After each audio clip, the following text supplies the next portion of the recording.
Akron looks for help. Cross court. Southers to Jakubik. Back to Southers. Out of the corner. Got it! Early in the year, he would have bombed from there, but right now he's pulling back. Pierce inside over Tunstall and in. Pierce from the baseline. To Schaefer. To Southers. To Akron. He'll fire another three. Yes! That ignites the crowd again. Southers. Akron. He wanted to fire a three. Gets it inside to Spikes. This is Southers to Jakubik. He'll fire another three. Yes!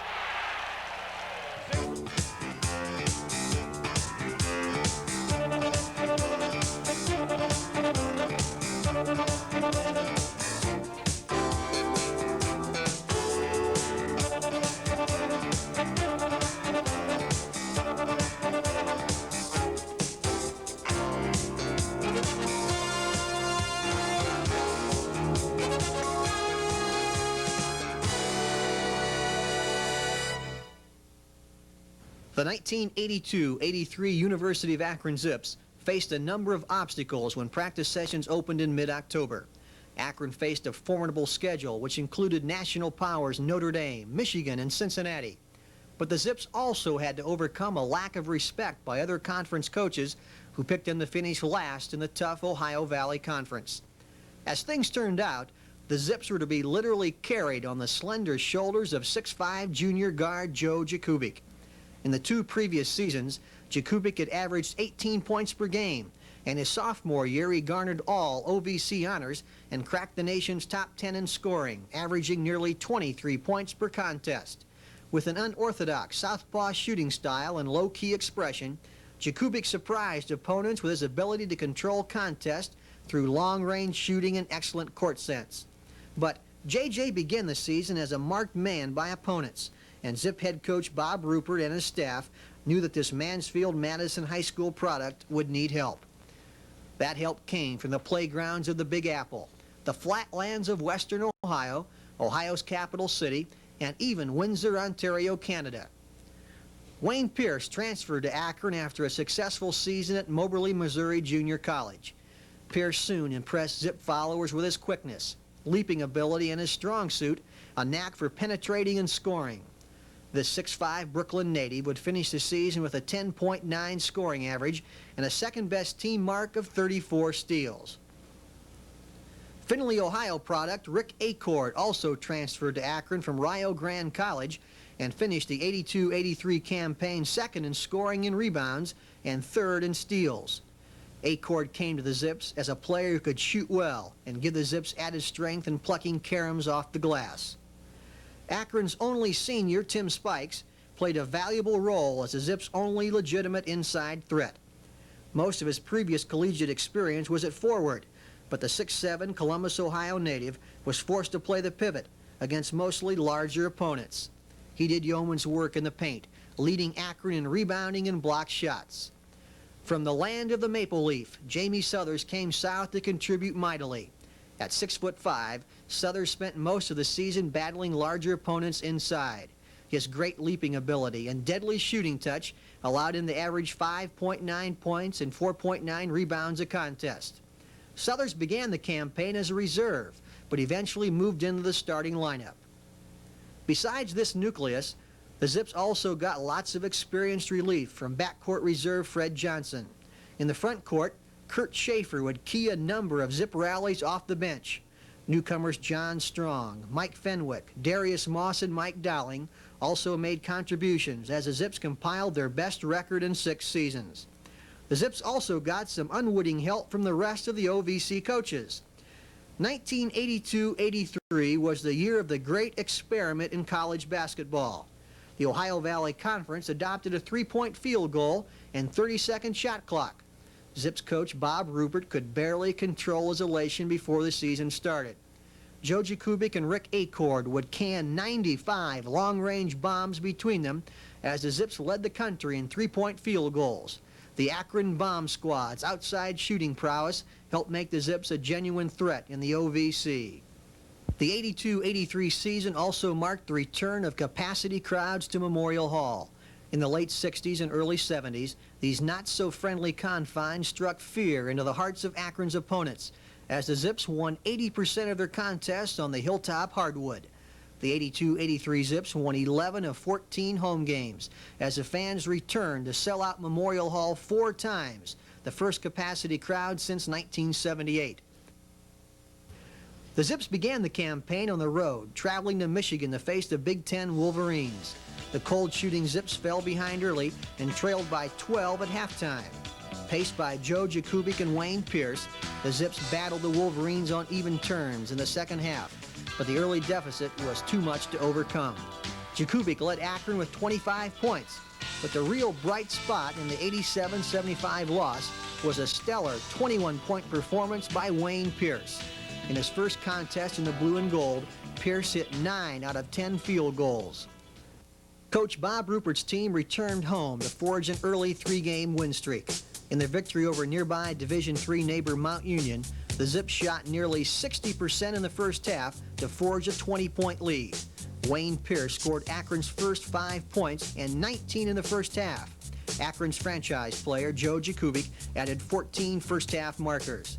The second stanza saw the Zips subs logging lots of playing time as Akron cruised to an easy 28-point victory. Akron split its next 2 outings, losing a very physical contest at Cincinnati and beating Edinburgh State in Memorial Hall. With a 4-2 slate, Akron opened the Ohio Valley Conference season at home against Tennessee Tech.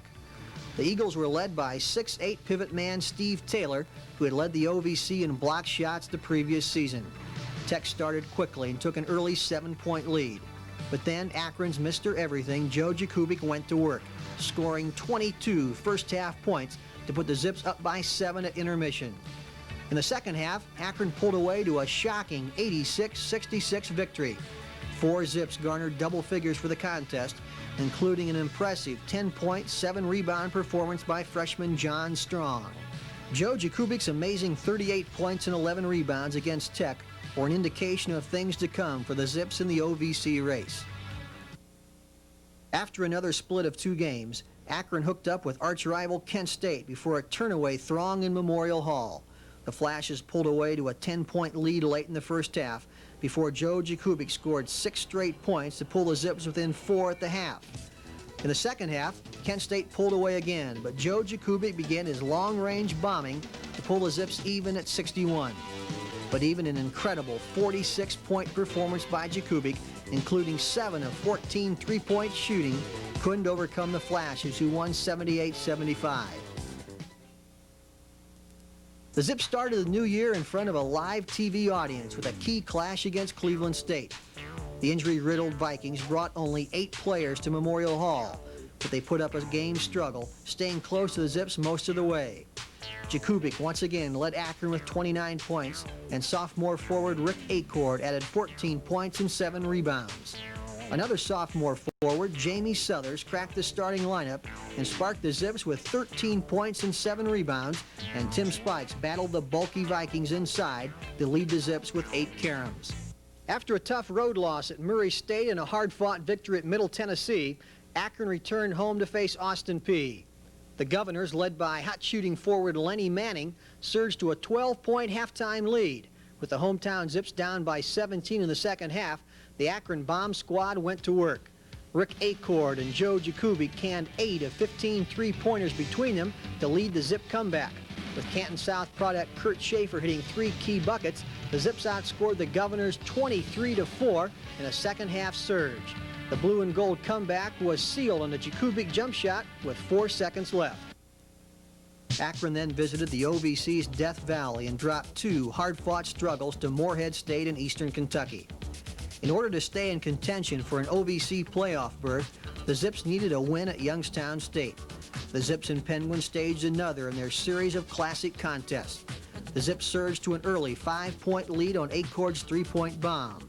But the Penguins fought back on a slam dunk by the OVC's tallest center, Ricky Tunstall, and Jay McHugh's 3-pointer at the halftime buzzer.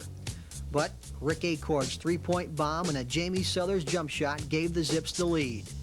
Joe Jakubik led Akron with 23, but he had plenty of help from Acord, Southers, Spikes, and Wayne Pierce, whose jumper at the buzzer gave the Zips a heart-stopping 68-66 overtime triumph. With 2 victories and 3 road games, the Zips now faced a key weekend OVC doubleheader at Memorial Hall. Middle Tennessee came to Akron attempting to avenge an earlier home court loss to the Zips. Blue Raider forward Doug Lipscomb put on an impressive 34-point, 14-rebound performance, but Joe Jakubik matched him point for point. 3 other Zips, Akron, Southers, and Pierce, also scored in double digits. Lipscomb scored 5 early buckets before the Zips went to work. Jakubik, Southers, and Pierce keyed an Akron run of 14 straight points to put the Zips in control. The Raiders battled back, but each time the Akron bomb squad thwarted their bid. Jakubik hit 3 bombs at the start of the second half to put the Zips up by 12. Later in the second stanza, Rick Akron capped his first 20-point game as a Zip with 3 bombs of his own to spark a 19-5 Zip run, which led to an 89-76 victory. The following evening, the Murray State Racers came to Memorial Hall unbeaten in 8 OVC contests with a glittering 16-2 overall slate. Before a live area cable TV audience and a capacity crowd, the 11-7 Zips would on this evening reach for the heights and put themselves in the thick of the Ohio Valley Conference race. Jamie Southers hit his first 2 shots to give the Zips an early lead. But Racer guard Lamont Sleets canned 2 3-point bombs, and all OVC forward Glenn Green added another as Murray State surged ahead. Jakubik and Pierce then sparked the Zips to a 10-point halftime lead with 19 and 9 points respectively. As the Zips took the floor for the second half, Akron fans were about to be treated to perhaps the greatest performance ever by a member of the Blue and Gold. Hitting from everywhere on the court, Jakubik bombed the league-leading Racers with a 28-point second-half barrage. JJ canned 7 of 11 three-pointers to finish with 47 points, a Zip all-time single-game record. Jamie Southers led the Zips with 9 rebounds and matched his season high of 13 points. Murray State left Akron with an 84-76 defeat, and the rest of the OVC knew that the Zips were for real. From the heights